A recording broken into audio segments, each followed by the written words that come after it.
for it, and now you can go on to live. That's how I like to think about it. That as address that thing, address the fear, the uncertainty of what would happen if you were not here today, so that it gives you the liberty and the freedom to really live. And I have seen it true that most people that make wills go on to become really wealthy. I find that the clients that have wills are the ones who are always coming to add more and more property. And I don't think that that's just by chance. So contrary to what most people think, or because people always wait until the end to make wills, that does not mean that when you make a will, your end is imminent. In fact, you really are then here. Another misconception about wills is that my friends and families know my wishes, so I don't need to make a will. Actually, you will be shocked by how much your friends and family don't know. One, about the property that you own. Two, about what your wishes are, about the things that are dear to your heart. There's also a myth that people are too young to make a will. I don't think that for as long as you have property, for as long as you have specific wishes, a will is an important tool in how those wishes will be implemented. The last myth, which I actually fall under, actually my husband sent me the flyer today, and he was teasing me about this position that I used to hold. That I don't need a will. My husband will inherit. Wills are for those people who have, I don't know if you remember that slang that we used to use in Maryhill, but one of the slang we had in Maryhill was kashabs. Like the people who have kashab in their life, maybe they don't have one nuclear family, or maybe they are not, their lives are not as straightforward as some people's lives are. That cannot be further from the truth. All our lives can be pretty complicated when we are not here.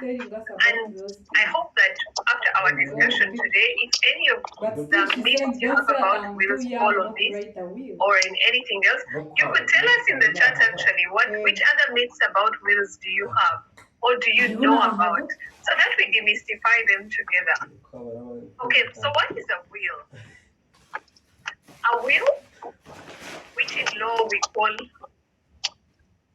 last will and testament, is a legal document that outlines how a person wants their assets to be distributed and their personal matters to be handled upon them. So it is a way to inform your loved ones about what your wishes are and for those wishes to be implemented. And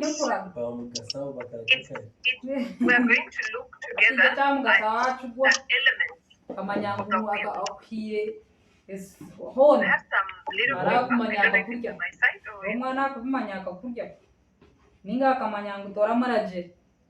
So when what we're going to be talking about today is exactly that. It's a document containing your wishes or someone's wishes about how they want their affairs to be handled if they were not here today. And why is it necessary? There are many reasons why it's necessary, but I just chose some that may resonate with the people that are in this meeting. One, it's the best way to protect your beneficiaries, and we will look at what the definition of a beneficiary is. Two, it ensures responsible management of estate assets. You want to leave a legacy of joy and of as less friction as possible.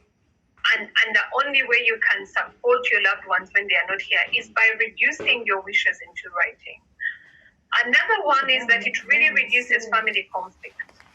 Every time there is a will, even if people choose to challenge it, there is a sense of closure about what the wishes of the person were and how that affects what people do when the person is not here.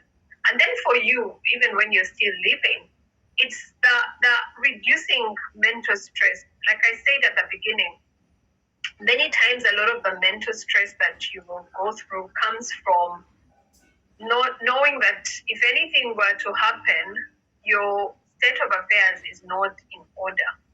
And so organizing it frees you from that mental stress. Compliance with specific wishes. It has become so common lately that there are, for example, burial ground disputes or burial wishes disputes, where someone passes on and, you know, what the culture of the husband or spouse's tribe provides is contrary from the wishes of the family of this other spouse, or even from the wishes of the person as they were made known to some close relatives. And we see time and time again families stuck in court after someone has passed on because people won't agree on where the person should be buried. Why? Because they didn't leave a will. Because their wishes, as specific as that, were not made known. So if you have such specific wishes, then the best way to cover them is to place that in a will. And then, of course, if you have assets and the person you want to give them to would not receive them under the law, then the only way you can prevail over your loved ones when you're not here is through a will. And this happens in many instances. If, for example, you want an organization to benefit from your assets, or sometimes we have, my grandmother died 2 years ago, and one of the people that was very close to her heart was a servant, that a manager, a home manager that had served her for more than 40 years. And she really wanted to make sure that if she was not there, he was treated with the same, loyalty that he had extended to her when she was alive. So there will always be those kinds of people that the law would otherwise not protect or respect. And if you want them treated a certain way, the only way you take care of that is through a will. And then, of course, just avoiding the uncertainties of intestacy. And what is intestacy? It's just legal jargon that means that you have died without a will. When you die with a will, we say that you have died tested, as if you have passed a test. But when you die without a will, then we say that you died intested. And a friend of mine and mentor and fellow lawyer called Daniel Chiba once told us that if you don't leave a will, the government will manage your estate and frustrate your loved ones. That's what usually happens. As soon as you die without a will, the person entitled to administer your estate is the administrator general. That's why your loved ones have to get what you usually hear as a certificate of no objection from the administrator general's office to be able to administer your estate, because the government has the first right to administer your estate if you die without a will. How many of you would want that? That the government, instead of your loved ones, should be the one to manage the property that you toiled for, the assets, and if anybody else is to get that right, they must first have a certificate of no objection. And the process of obtaining a certificate of no objection, of course, involves your loved ones anyway, because if you're familiar with how the processes at the Administrator General's office is law, they involve family meetings and all kinds of different consultations that ensure that how the person who is chosen to go through the process and administer your estate involves everybody concerned to you. And what then administration is really just distributing the property. Distributing it, dividing it. So if you have any wish that is special, that involves maybe, I don't want my property subdivided, maybe it's too small, or maybe I don't want it, used in a certain way, then the only way you can implement that wish is through a will. And so, what are the elements of a valid will? There are very many, and I think what I will do at the end of this is I will share a form that can help you start to think about the process of making a will, so that you organize or you think about the different things that you need to provide for in a will. The most important element of a will is that you must have the mental capacity to make one. That means that you should not be under duress or undue influence or with anything that affects your mental capacity. And again, this is why you shouldn't wait until your life is, shall I say, compromised to think about making a will. Because we've seen people who make wills on their deathbed. I have doctor friends who tell me stories about patients who are probably in ICU and really not in the right mental state, being forced to sign, being their fingerprint being placed on two wheels. Why? Because they didn't think about doing this on their own. So now those that have access to them when their bodies are not as when they're not as in control of their bodies are the ones trying to influence the process of creating a will.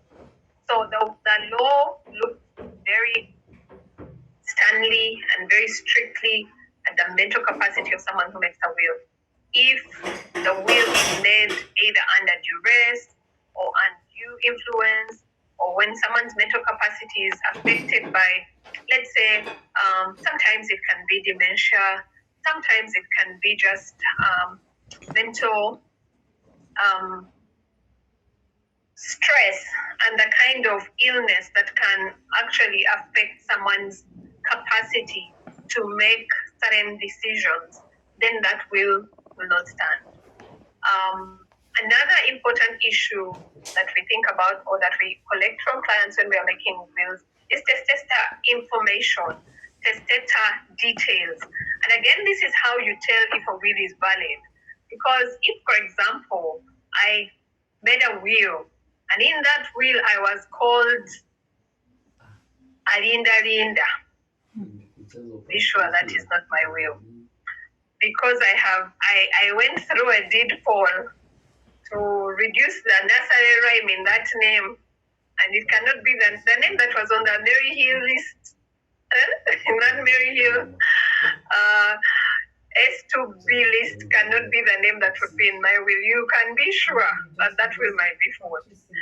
But also it's details like your children, your spouse details, your clan, your religion, that detailed information is what lends credibility to our will. Because if any of it is missing or wrong, then already you can tell that maybe there's something about this that I need to check. Okay? So, children, dependent relatives, dates of birth that are important to you, have to be covered for that will to be considered as valid or to lend credibility to the will. The other important aspect is appointment of guardian. If your children are still minors, and by that we mean if you have children who are still below the age of 18, and sometimes, what I have realized now, I think about myself in A-level at Mary Hill and how mature I felt. How mature I felt taking that bus to go and vote for the first time. And I just laughed because I realized now that I was such a child. But no one would have convinced me that I was a child. So if you have children who have not completed school or who need stable transition into adulthood, or who you want to ring fence certain roles for, Then a will is a great tool when you think about appointing a guardian for them, because you will have, for example, you will choose who should handhold them into adulthood if you are not here. And if you don't take advantage of that, some of us come from families where we don't agree with the families on many other things. And maybe the person that would know your best, your values as a parent, and how you would want your child's life to be, is a friend, is a workmate. The only place you can appoint a guardian is in a will. If you don't do that in a will, then automatically that role is going to fall to the most available family member or the most available relative that has access to your children. So that goes also for providing for minors and dependents, because a will can be invalidated if you don't provide for minors and dependents, because that would be a very big anomaly. You can't have a will, you have children who are below 18, and you haven't provided for them yet. If you were living, they would have automatically been your responsibility. So providing for them, providing for their education, because education is crucial. Their upkeep, their medication, certain expenses which you know that without those expenses they would not thrive. If you don't provide for such things in your will, you're going to leave them to your family, or like I said earlier, to whoever the children will go to. And that's not a legacy of stability and of responsibility when you're not here. And then the other thing that we provide for in will is an heir. In some cultures, an heir is naturally appointed by the family or the reigning school. If that is the school of thought you subscribe to, then you still indicate it in your will, so that it's very clear that that's what you follow. Someone whose microphone is open or until you can design a providing feedback, you can tell who. But another good way to introduce an heir that is aligned with your values, that is aligned with your wishes, is through the will. We've seen lately very innovative approaches to heirs, where especially us as women can be appointed as heirs. And if you don't provide for that in a will, certainly the heir will be whoever the cultural practices pick. The comforting part, though, is that an heir is not necessarily in the same place as a beneficiary in an estate. And we're going to look at some of those key definitions shortly. There's a lot of confusion around who an heir is and who a beneficiary in an estate is, or who is entitled to administer an estate of the deceased. The heir position is entirely, shall I say, cultural or ceremonial. It doesn't come beyond culture. It doesn't come with automatic rights to the estate. So that's exactly why, if you can choose who your heir should be, you will bring a lot of peaceful transition to how your affairs are handled. Because some heirs don't know that. Some heirs abuse that position. So the best way to protect your family is to determine that heir and probably even elaborate on what purpose you wish them to serve. Now, other than an heir, the other important part in a will is your executor. An executor is the person that will implement your wishes as contained in the will. And an executor can be can be one of the beneficiaries as long as they do not witness the will. Because if they witness the will, there's a sense that they may have influenced the content. If you wish to have a beneficiary as an executor of your will, then it's best that they are not involved in the drafting of the will, so that you sort of keep a Chinese wall between their role as executors and what they're entitled to as beneficiaries. But what an executor is, just think about it as like executing, like how someone can give you an instruction, you go and execute this task for me. That's what they do. They just implement the will as you've determined it. And then, of course, another key part is preserving property. Because many times you've seen homes where upon someone's death, the entire estate is distributed and nothing remains. Not even where maybe people burial grounds are going to be. The home is extinguished. Like the best place to preserve property is in the will, because then you get to determine what probably can be distributed to who, what should be jointly held and looked after. It's such a wonderful, wonderful opportunity to extend your values when you're not here anymore. And then, of course, bequest, which ideally is who you want to receive what. That's what a bequest is. Whom have you left what? Things like marital homes should have specific instructions. What happens when as one of the spouses is still living? What happens if that spouse also is not here anymore? Especially if you want to preserve your legacy and the legacy of the home, the legacy of a family, then a will is the best way to do it. And that's usually an important part of the will. So in terms of property, you have which property is going to be preserved, which property is going to be given away, which property is going to be retained or maintained as a family home or matrimonial home. Specific instructions on those aspects are key elements of our will. Now, once you have provided for all those wishes on all those important aspects, the next thing becomes the witnesses. Our law requires that you must have at least 2 witnesses, and those 2 witnesses must sign every page of the will. Now, this is a new requirement that was introduced about 2 years ago when our succession law was amended. Previously, the witnesses just witnessed the last page.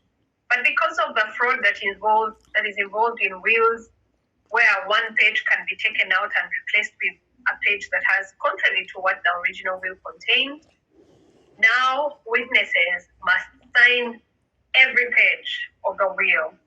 And if someone does not speak English, then a certificate of translation becomes very, very important, because if a will is in English and the person does not speak English, how do we know that the person knew what they were putting their hand to? How do we know that it was translated to them before they agreed to sign it? So actually for me, what I prefer as a professional is that when I make a will for a person and they don't speak the language, the English language, I will make the will in a language that they understand.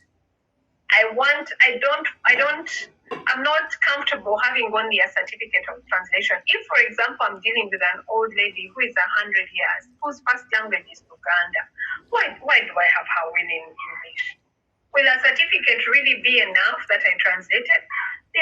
Why not take the will to whether it is a language institute or Makerere University? In fact, most of our universities have language departments, and translate the will into the language the person speaks. Then let the person read and be comfortable with whatever they are signing.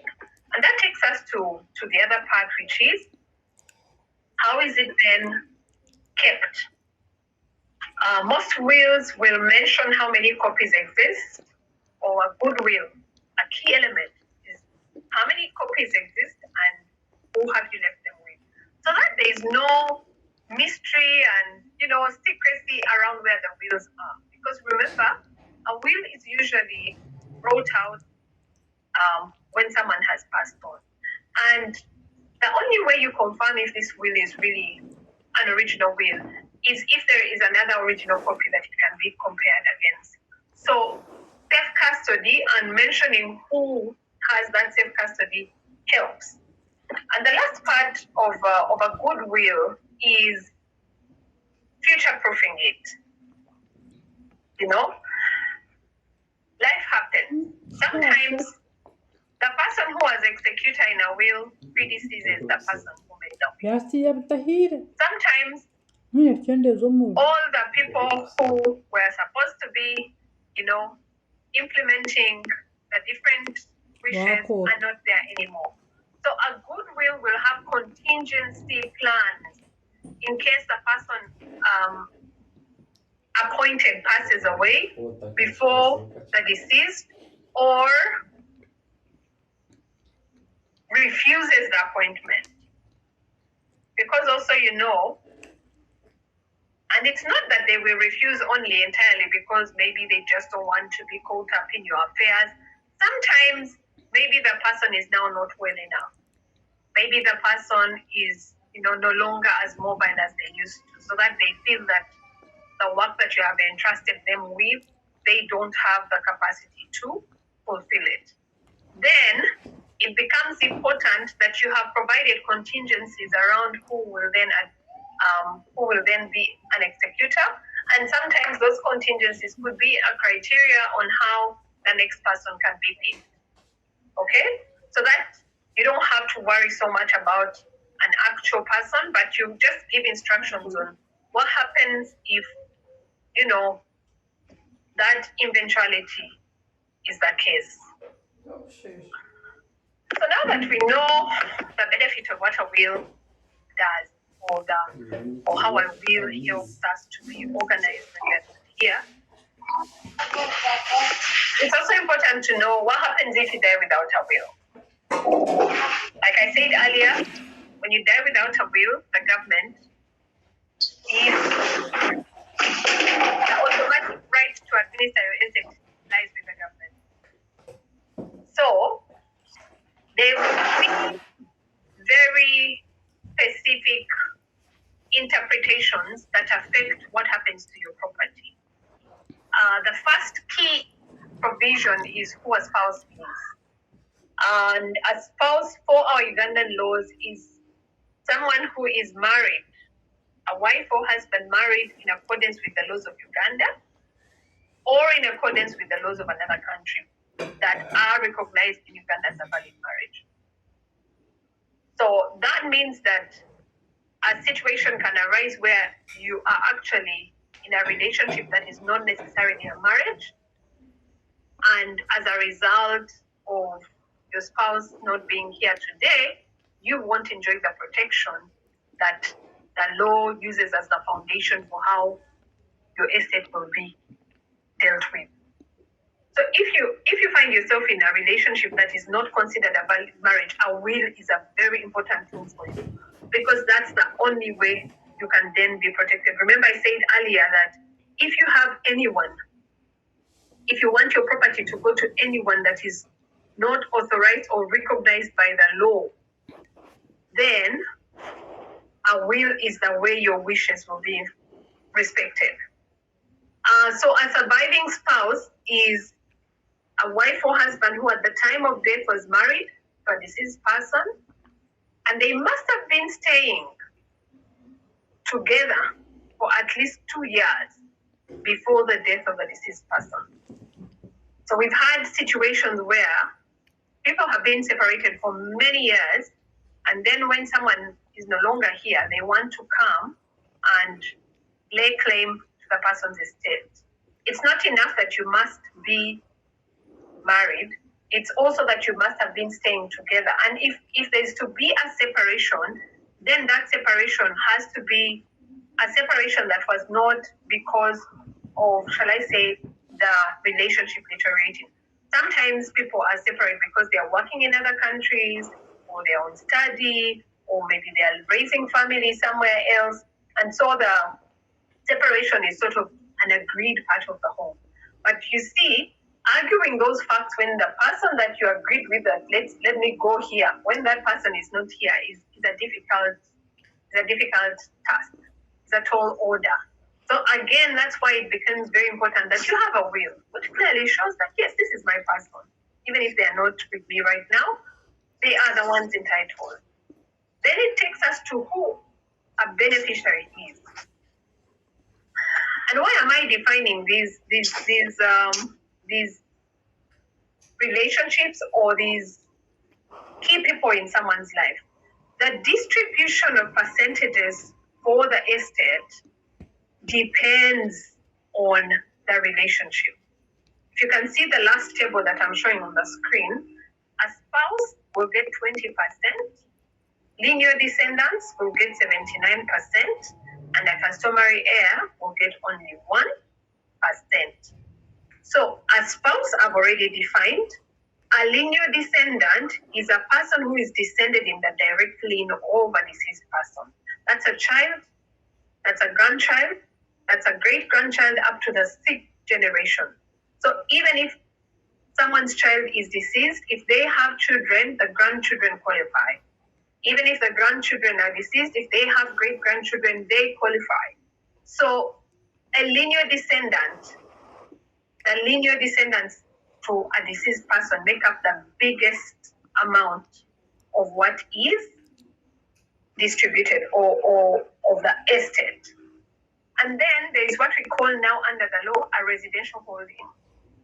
And the residential holding is occupied by a person dying intestate prior to his or her death, or is his principal residence, or is owned by him or her as their principal residential holding.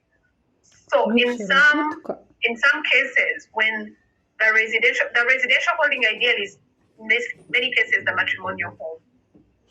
If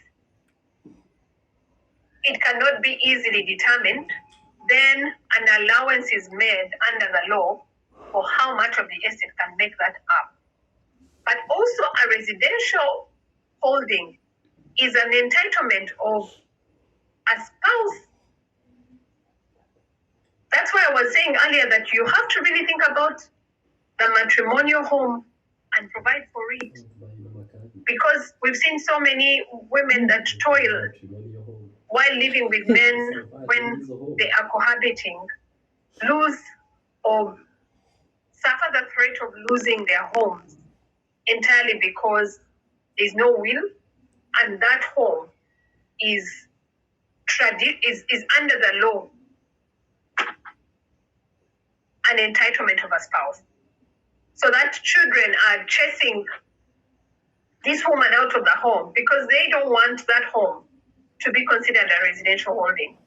And when there are no children that are below 18 and no spouses, then the residential home can be split up. It can form the rest of the estate, and together it can be distributed to the beneficiaries. So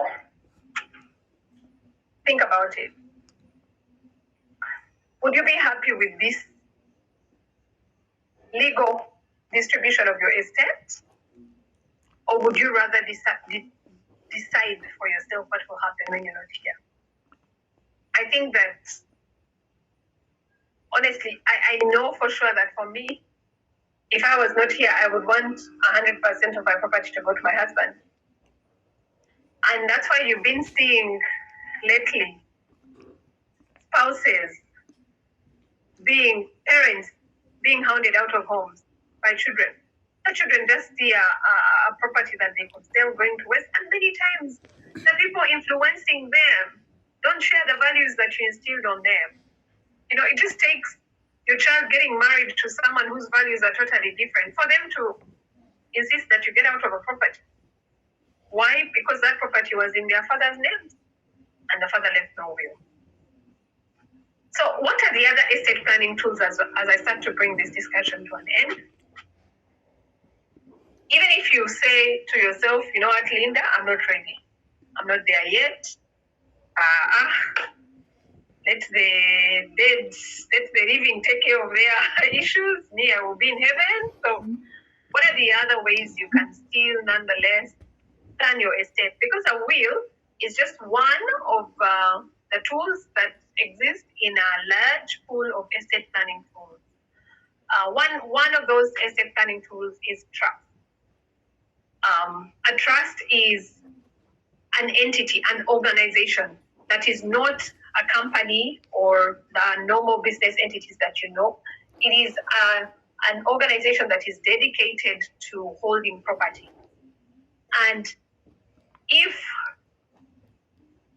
you create the trust when you're still living, and that trust holds the property that you own, then you can come up with the people who run the trust, the objectives of the trust, the different ways those people can be appointed or can resign or can be relieved of their duties, so that all the property that you own is in one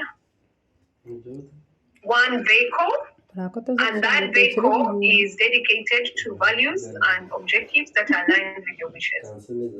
That's one way. That's another way you can take care of your property. Another would be joint ownership. There are two types of joint ownerships. When you are, what it means to be joint owners is that both your names are on the title. And I know that as women, we are usually very comfortable signing as witnesses, signing as joint parties in agreements.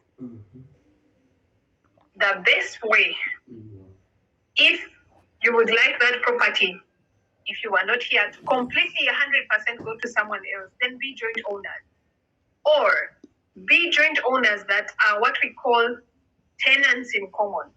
So that on the title you indicate that these 20 acres belong to Paul and Linda in equal measure. That means that when I'm not here, my 50% shares will not form part of Paul's estate.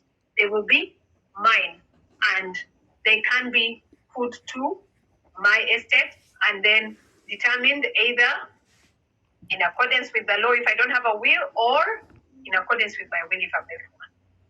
So this whole mentality that when we don't put, when we insist on being co-owners, we are either gold diggers or we are interested in property, or we are, no, really, we have to pick a hustle. You can't not want a will and also not be a joint owner, because really that property will be 100% someone else if you're not here to attest to a different arrangement. Another way to deal with property is to give gifts when you're still living. Give them out. Let it be known that, you know, you can even give the property to someone and still use it. But make your wishes completely known and implement them yourself when you're still living. So that you do away. And we've seen many instances where families, like parents, let children know that, you know, this property is so-and-so, this property is so-and-so. But because they don't have a will, if that property is in their names and they're not here today, the child who already got property that was transferred into their name comes and says, no, we must also share this one because it is all part of the estate. So if you choose to give 100%, and or give in more concrete ways than just telling people about it. Another good tool is powers of attorney. Powers of attorney that are open and extended, especially where maybe you're facing an uncertain situation. Maybe you're going to a war-torn area. Maybe you're going to, God forbid, prison. Maybe you're facing a certain diagnosis. You can give a power of attorney to, for example, if for any reason, someone was, let's say, on life support and they needed their property to be quickly sold so that the bills that are accumulating can be taken care of. A power of attorney, one that has been signed ahead of time, not after the person has already lost their mental capacity, is a tool that can help the family get out of that kind of emergency situation. Another good estate planning tool is property management asset agreement. Sometimes clients ask us, can I make a joint will? Can me and my husband make a joint will? You can't make a joint will because you come into this world one person and you will go out alone. Even if God forbid, people were to die at the same time, they still go separately. So joint wills are not possible, but property management agreements or property management asset agreements are possible, where between yourselves, and this in fact works beyond just death. It works even if it's divorce. It works even if for any reason one of the parties was not in the kind of relationship that facilitates these conversations to keep on. A property management agreement can help to inform or collaborate what the arrangement that the parties had agreed on was. And then, of course, another important estate planning tool is insurance, life insurance, and different kinds of insurance products that target eventuality. There are life insurance policies, for example, that give families instant payments when one is not here. And depending on whatever you have saved, there is an amount that is earmarked for your family for their immediate use. Because we see it all the time where someone passes on and the process of getting letters of administration, the process of selling properties or putting them on the market stalls, and yet the needs of the family go on. And yet children still have fees, still need fees, rent, and all kinds, all our different needs as we know them. When you look through the different insurance products that exist, there are many that will give you the peace of mind to know that even if anything were to happen to me, my family will be taken care of. Let's say if it is even things like incapacity, your affairs are really taken care of. And of course, insurance products are also a very good tool for saving and for the discipline of storing when there is plenty. So if you were to speak to someone, a financial advisor, and you look through the different products that exist for the different needs that you have, you may be able to find a wonderful product that can answer a lot of the issues on how your affairs would be handled if you were not here today. So it's 9 o'clock. I had promised Brenda that I was going to speak for only 15 minutes, but here I am, I think almost over 30 minutes later. Thank you for listening to me, and I am very happy to take this into a conversation mode so that I'm not just lecturing to you guys, but we are really talking to each other and tapping each other's experiences. Thank you. Lovely, Linda. Thank you so much. You've been very thorough in explaining all these basics. I'm sure if we need more information, we can look you up. What I found interesting is when you say that wills make you wealthy. And it makes sense because you're constantly thinking about creating assets and securing them so you don't just feel your money. And I think that's the key thing I found very interesting. Estate planning, the estate planning you told us was quite good. So now what we're going to do, we are going to start tackling the questions that have been in the chats from the beginning. So if you have questions, you you can put them in the chat box, and if you're lucky, we will get to your question. Okay. So as you remember, you asked people to put the different myths they have about wills. So there is someone who Grace Magambo says, what for? After all, it will be discarded in books. We will still create them. And I was like, I'll be dead anyway. That's the reason I put. Another thing was that wills will always be contested, so I make one. There's this myth that I make Krista, wills are made by the rich, but I guess that was your first. So if you want to be rich, make a will.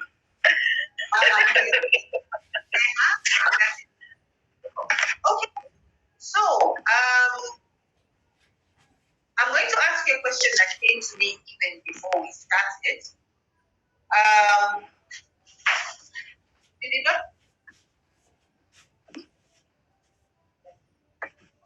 Oh. I have my children who have this.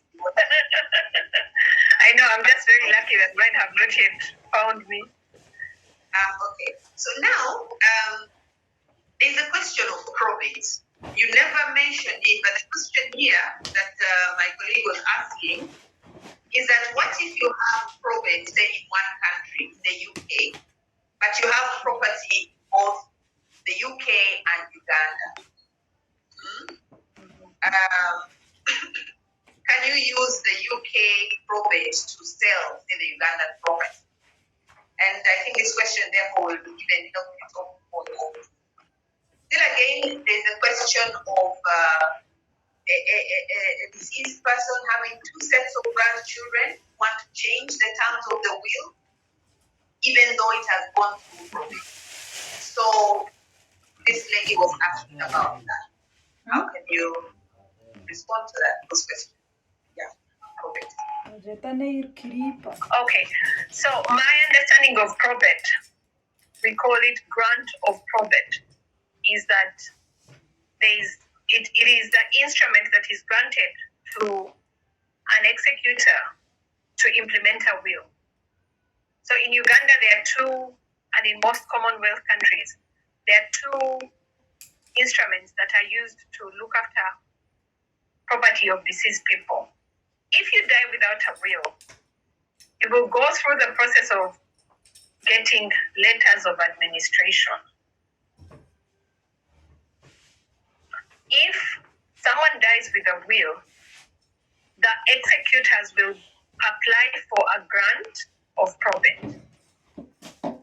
So usually a will and the probate that is granted to implement that will refer to the property that is covered in that will.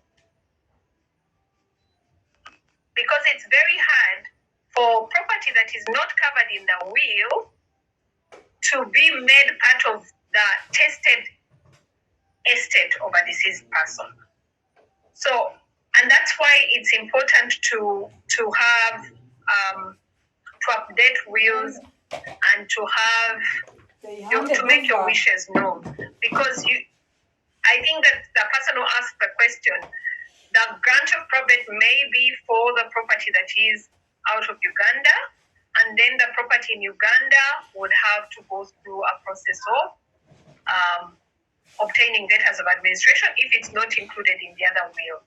In instances where we have a will that is made in another country, there are processes for how that will can be brought to Uganda, registered here, and implemented with the permission of court.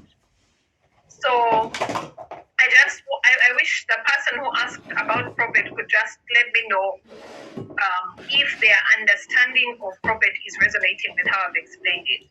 Because ideally, probate is literally just the permission from the government for whoever is named as executor to implement the wishes as contained in a will. But I'm not sure who asked the question, and I just need that confirmation from them. Okay, I guess they will get in touch with you because unless they'll get in touch with you, I think. Okay, so we have some questions. Let me go to the messages. Yes. Oh, lots of people saying thank you. Okay. Okay. Scroll.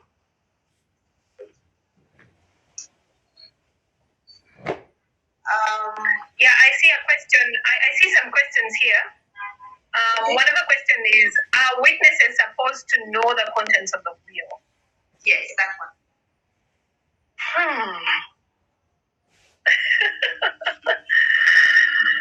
If the person you pick as your witness is someone who you don't want to know the contents of your will, then maybe you shouldn't pick them at all. Maybe you should go with professionals. Maybe you should come to, let's say, a firm of lawyers and let them be the ones who witness the will, knowing that they are bound by confidentiality and are not under any circumstances to reveal the contents of the will, or even they don't know the people that are affected by those wishes. But certainly, I don't know how you can give a will to someone and say, you only sign here. Don't you? Why are you reading that part? You just put the signature here. I think that certainly they may have to know some of the contents, but I usually encourage, for me, and that's why I think that the process of making a will is very important. If I've had clients that come to me and they can't name a single person as executor. They tell you, all my family members, never, I don't want that. Those ones, they would kill me if they found me. I don't have any friends. All my friends have betrayed me. Many times I said to them, I think I don't know how to have this discussion with you without seeming like I'm judging your life choices, but you need to reflect about the quality of the relationships around you. Because these are the people, this is exactly why we have so many people fighting wills. Many times what happens after someone has died is a reflection of the relationships they had with people. There will be someone who will pass on and all the people around them really are glued and united in the wishes and things that were dear to the person's heart. There'll be those where everyone is fighting everything. It's like the living's chance to revenge on the dead. So, without wasting your time, yes, the witness may glance through the contents of the will. If you don't wish them to see the contents, maybe you need to rethink if they really should be the ones to witness it. And I think that this question is a little bit connected to another one that I saw that said, how is it? There was something else about,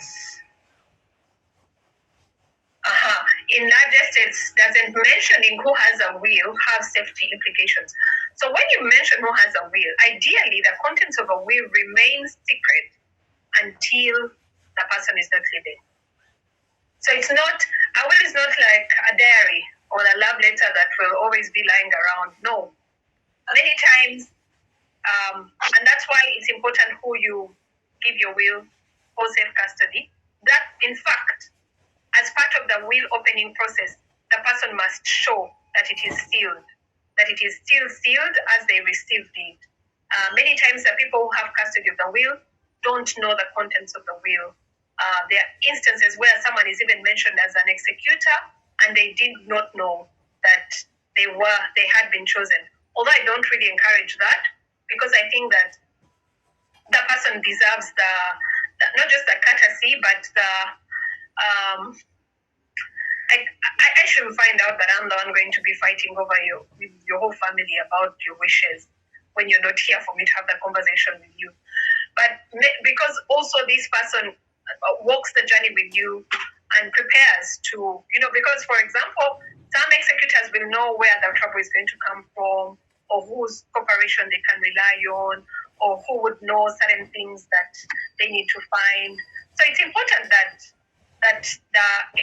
some of these aspects are known, but ideally, the detail of the will is secret until the person is not here anymore.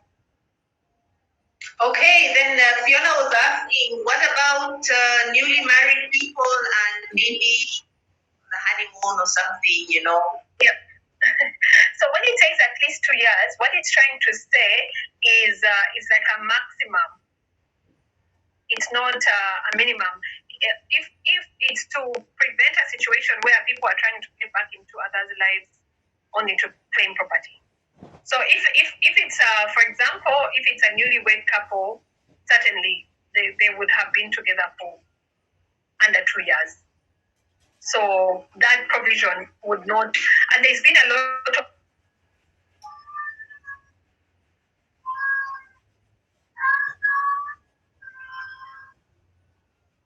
Hello? Hello? Is it me or is Linda? It's Linda. Oh, okay. Okay, let's wait for her to get back. Okay. Great. Keep your questions coming. You're back? Go ahead. Can you hear me? I've just turned off my video because my connection says it's a bit low. Okay. All right. That's fine. I think I'll turn mine off as well. Okay, go ahead. You were talking about.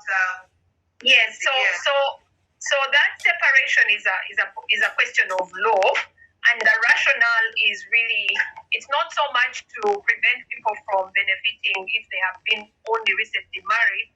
It's to prevent a situation where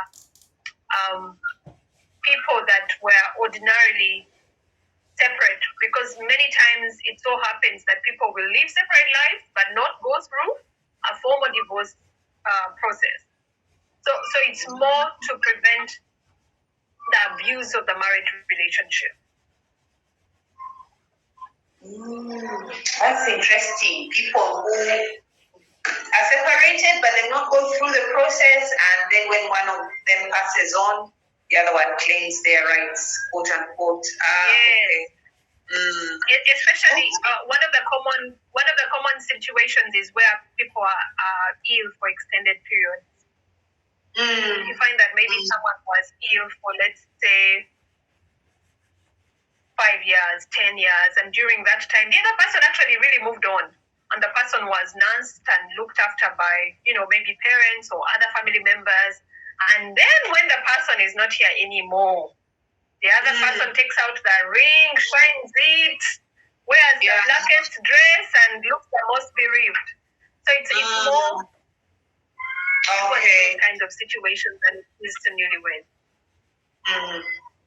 So Fiona also asked, what happens if you have multiple homes in multiple places, say in Kampala, the village, Dubai, and the family has lived in all these places, which is considered the matrimonial home? So that's exactly why the law talks about the residential holding and not the matrimonial home. The residential holding is that part of the estate that will not be distributed until the last of the beneficiaries are 18, or until the surviving spouse is also either remarried or no longer alive.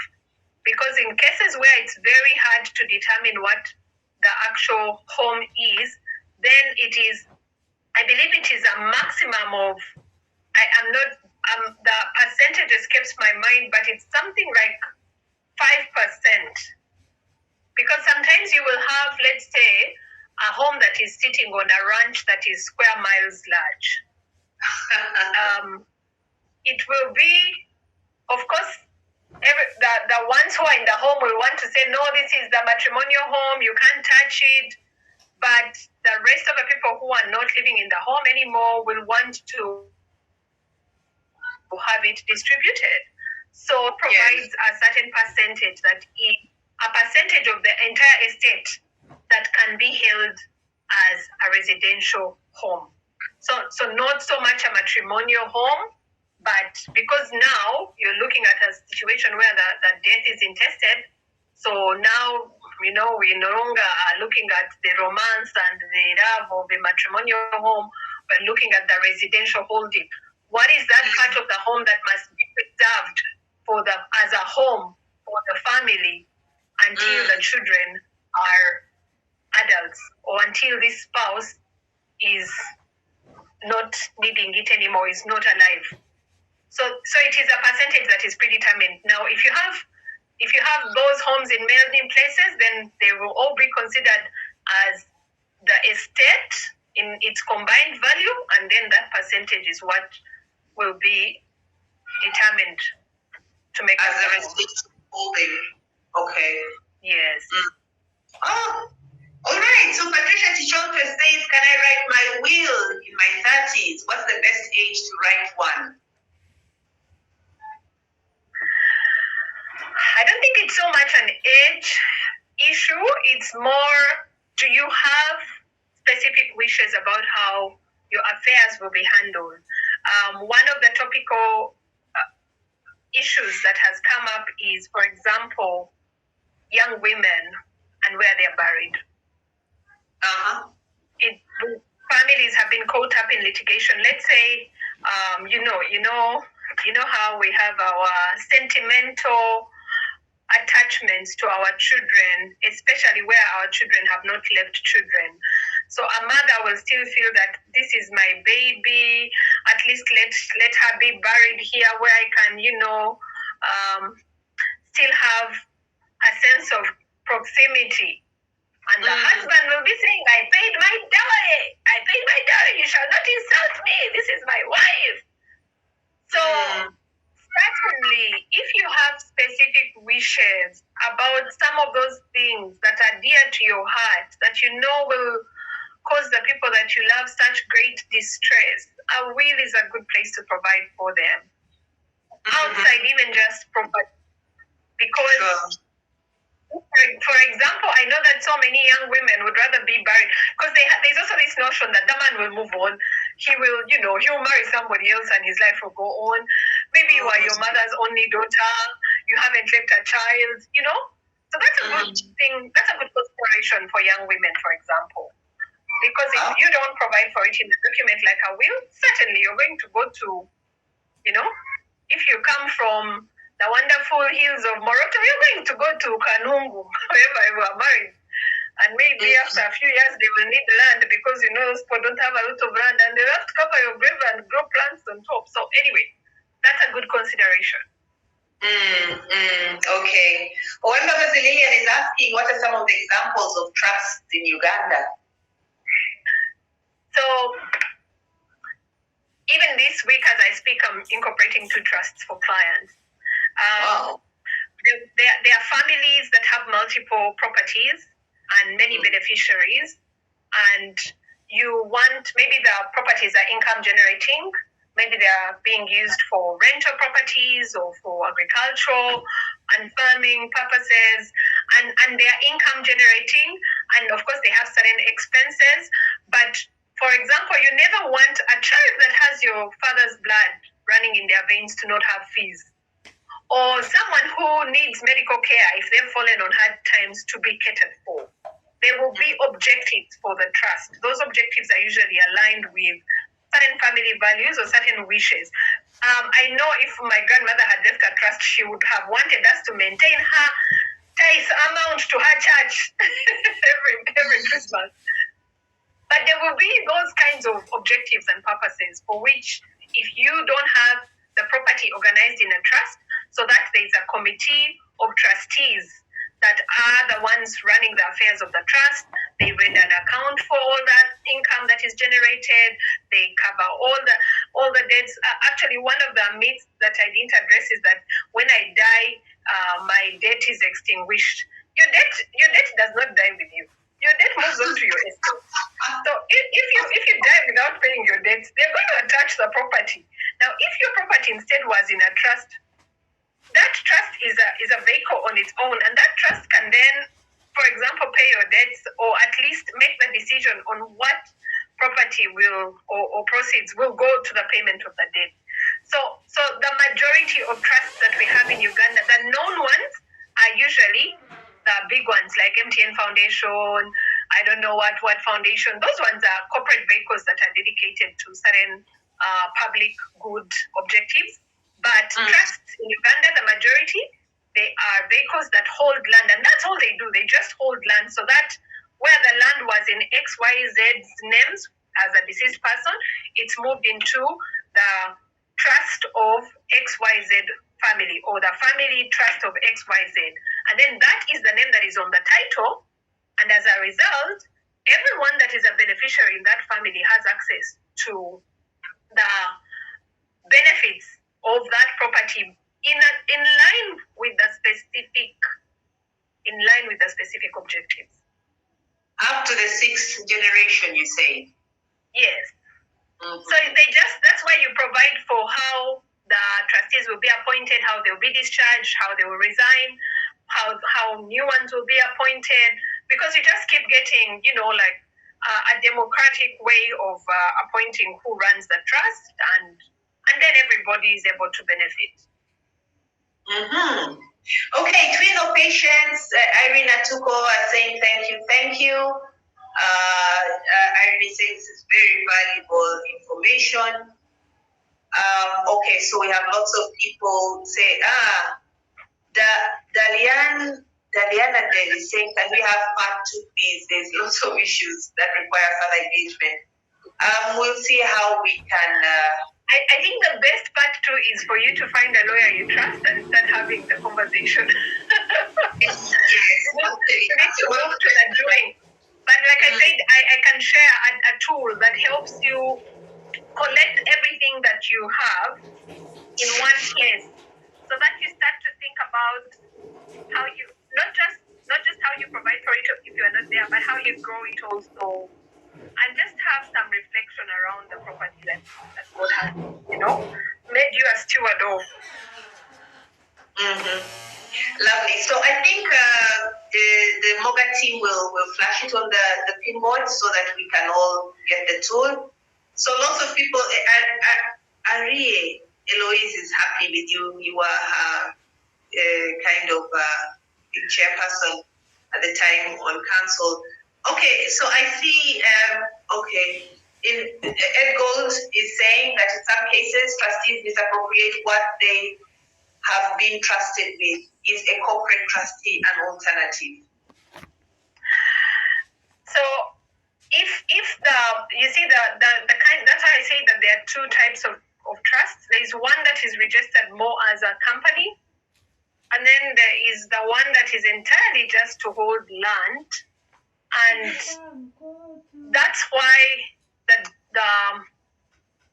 the document or the deed that incorporates the trust should have clauses that make those trustees accountable to the beneficiaries of the estate, because a lot of the misappropriation comes from there being no accountability structures in how the trust was incorporated. So that, for example, the beneficiaries don't have visibility of what is happening with the trust property, or don't have trust deeds can be as detailed as enough to require routine meetings, to require all the same structures that would be in a corporate foundation that is a trust, so that you don't have that, so that you prevent the abuse. But certainly you can create the other trust. It's just that other trust then comes with the ordinary regulation that exists for most corporate entities, the biggest of which is tax. So if you choose to have an incorporated vehicle, you need to do some tax planning to make sure that you don't end up donating a lot of money to the government where you would not have that requirement if it was these trusts that are just for land. Okay, Winfred, who joined late, wonders whether wills should be handwritten or typed. Now, if it's handwritten, unless it is an emergency, so that it must be quickly, jotted down for expedience. As much as possible, it should be typed, because the process of typing it, of course, lends a lot of transparency and credibility. I'm one of those people who can't read my own handwriting. So if I, the other day my daughters were trying to read the notes that I'd left them, and they called me to ask what I was saying. And then one of them said, "Mama, not only is your handwriting so bad, your sentence construction is worse." And I said, I beg your pardon. I said, "Mama, I said I love you very much and I have understood the notes." But anyway, those are the disadvantages of handwritten. Certainly, unless it is an emergency, of course, a handwritten will is better than none at all. But if you can, the conversation we are having is, how do we not wait until we are in that place where we just have to handwrite it to plan for our estate? Okay. The two hands that have been raised for a very long time, I wonder if you see them, Vanna. Well, at the beginning, people were raising the hands, and I asked them, you can speak, but okay, I don't see them. If your hand is raised, ask your question. Hyre and Matharin Biseko. I think those are the two hands that I see raised. Okay, please, the two of you, just go. Okay, go ahead and make your ask your question.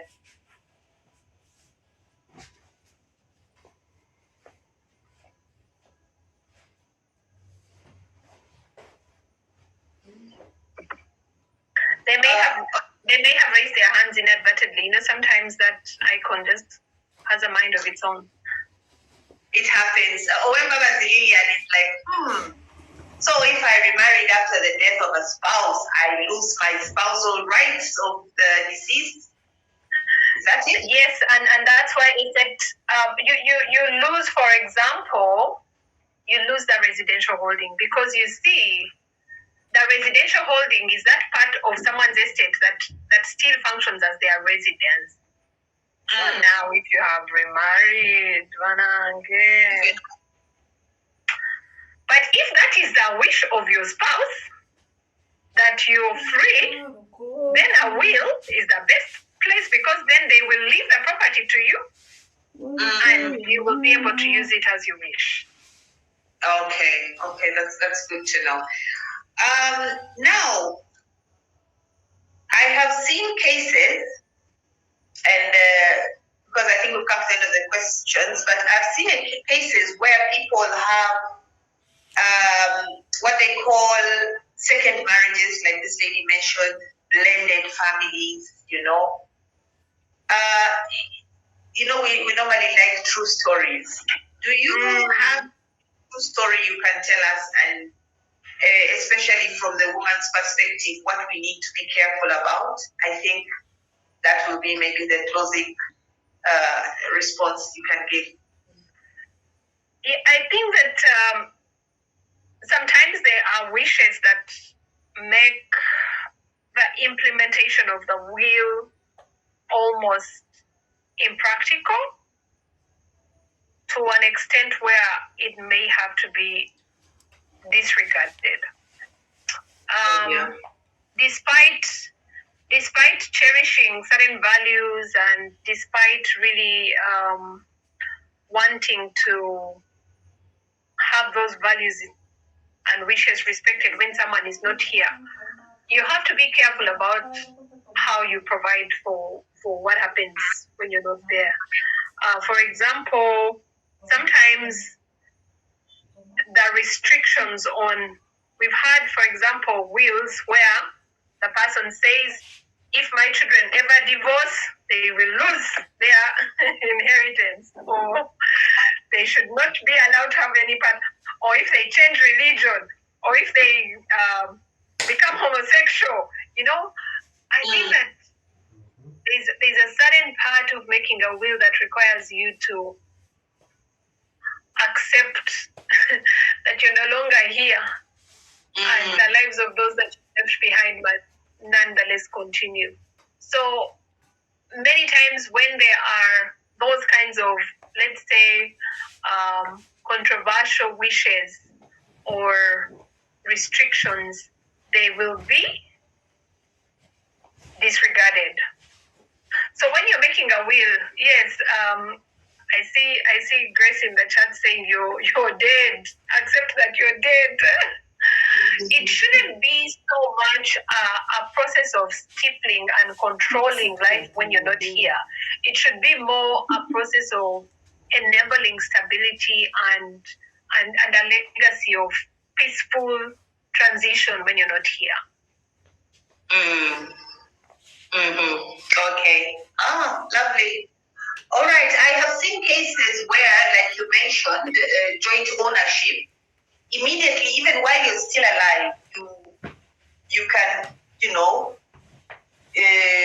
be joint owners, so that maybe when you pass on, everything goes to maybe the co-owner. So my network keeps struggling. Yeah, and another common or impractical situation again is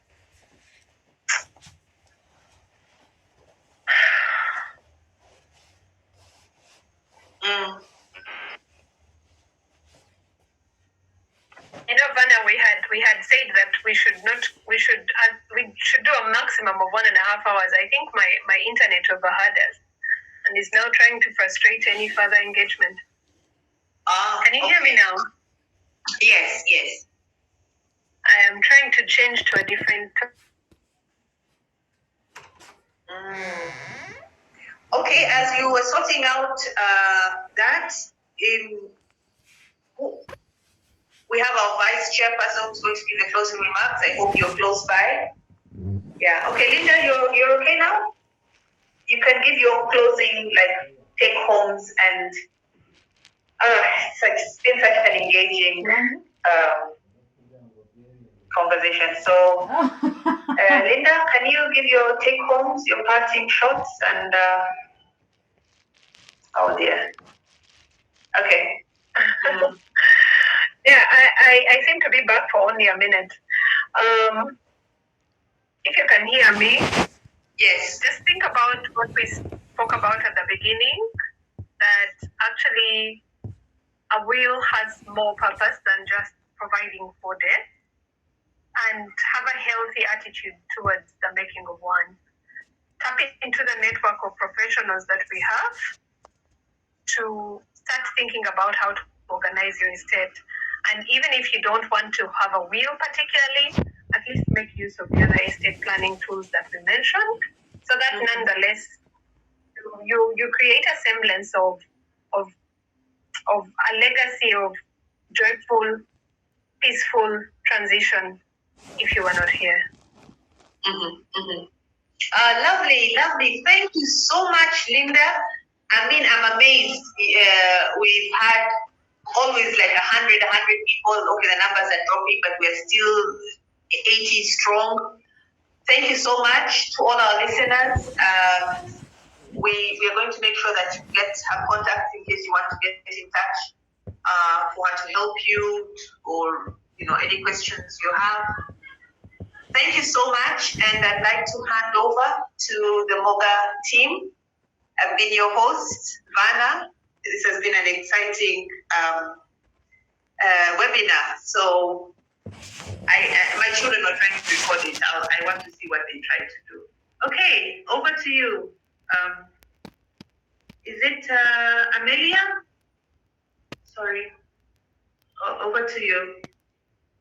The Moga team has some closing remarks. Otherwise, thank you so much, Linda. Yes. Do we have Amelia? Are you there? You told me who is supposed to close, but I didn't quite. Can unmute and we close this webinar. Before we close, I've been seeing some hands have been up for a long time. Eva and Matharin. Yeah, we tried to questions quickly.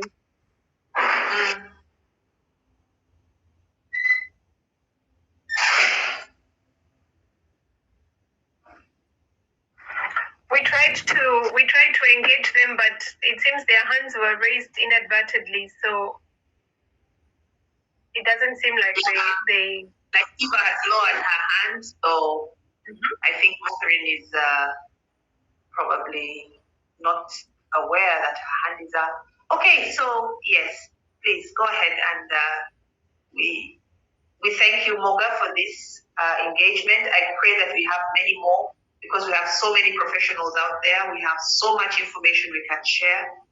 Yes, thank you. Okay, over to you, Moga. Can everyone hear me? Yes, we can, Amelia, we can. Oh, sorry, I joined in, I think 20 minutes late. I was caught up in an emergency. I thought I would be active. I was in the meeting, but not active.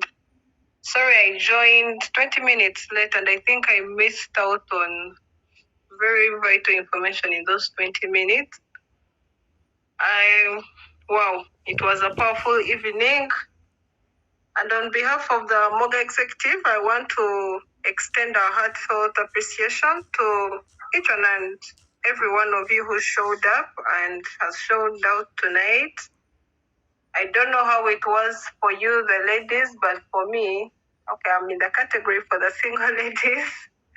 I hadn't even thought about wills, neither did I think maybe, I don't know, a married woman would make her own. I used to think couples make joint wills.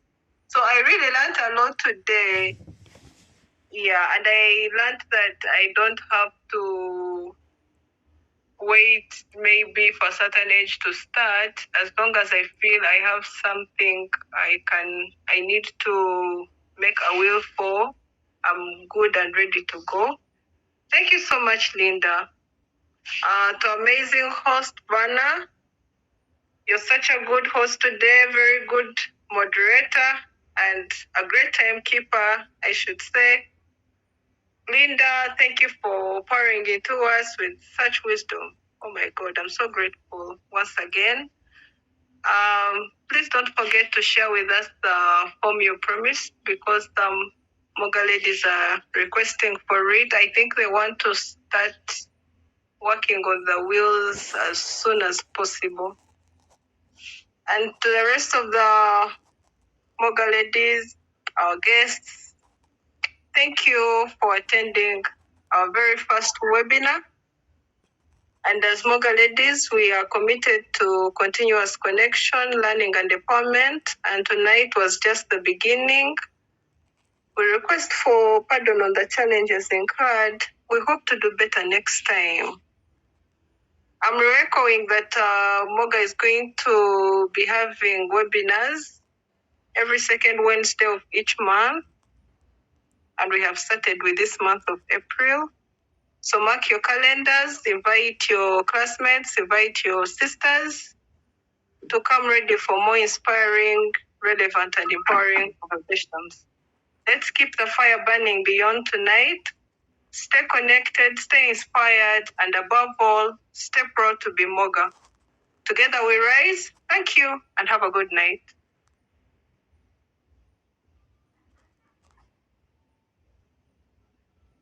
Thank you. Okay. Good night.